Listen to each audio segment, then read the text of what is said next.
महाराष्ट्र की राजनीति में एक बार फिर बयानबाजी तेज हो गई है। शिवसेना यानी यूबीटी प्रमुख उद्धव ठाकरे ने आज की युवा पीढ़ी यानी जेनजी को लेकर की गई टिप्पणी पर कड़ी प्रतिक्रिया दी है। उन्होंने जेनजी की तुलना छत्रपति शिवाजी महाराज और संत ज्ञानेश्वर जैसे महान व्यक्तियों से करते हुए कहा कि युवाओं को कम आंकना बिल्कुल सही नहीं है। मुंबई में एक किताब के विभोजन कार्यक्रम के दौरान उद्धव ठाकरे ने कहा कि जिस तरह आज की युवा पीढ़ी को कॉकरोच कहकर निशाना बनाया जा रहा है, उसी तरह इतिहास में छत्रपति शिवाजी महाराज को भी विरोधियों ने कम आंका था। उन्होंने कहा कि मुगलों ने शिवाजी महाराज को चूहा कहकर संबोधित किया था, लेकिन उन्हें अपनी क्षमता और साहस को इतिहास बदल दिया।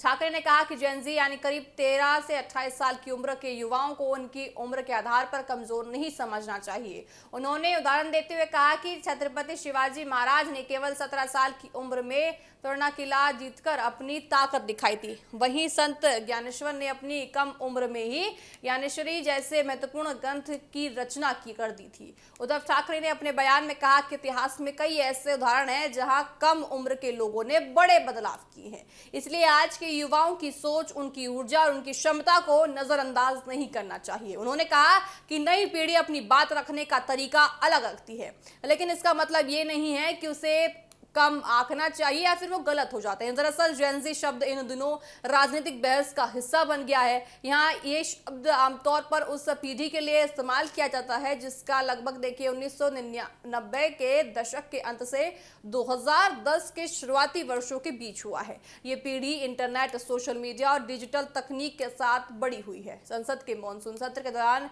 भी कई नेताओं ने अपनी बात रखने के लिए सोशल मीडिया से जुड़े शब्दों और नई पीढ़ी की भाषा का इस्तेमाल किया है।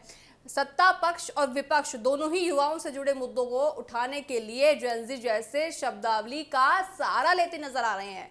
उद्धव ठाकरे के इस बयान को राजनीतिक नजरिए से भी देखा जा सकता है। उन्होंने युवा वर्ग को जोड़ने की कोशिश करते हुए इतिहास के उदाहरणों के जरिए अपना संदेश देने की कोशिश की है। वहीं उनके बयान के बाद राजनीतिक हलकों में चर्चा तेज हो गई है। कुल मिलाकर जेनजी को लेकर शुरू हुई इस बहस अब छिड़ गई है। अब इतिहास, युवा सोच और राजनीति से जुड़ा मुद्दा अब देखा जा रहा है। उद्धव ठाकरे ने शिवाजी महाराज और संत ज्ञानेश्वर का उदाहरण देकर यह संदेश देने की कोशिश जरूर की है कि उम्र नहीं बल्कि सोच और क्षमता किसी व्यक्ति की पहचान तय करती है। तो ऐसे में देखिए जेनजी का जो शब्द अब इस्तेमाल हो रहा है, साफ तौर से अब उद्धव ठाकरे उसका समर्थन लेते हुए नजर आ रहे हैं।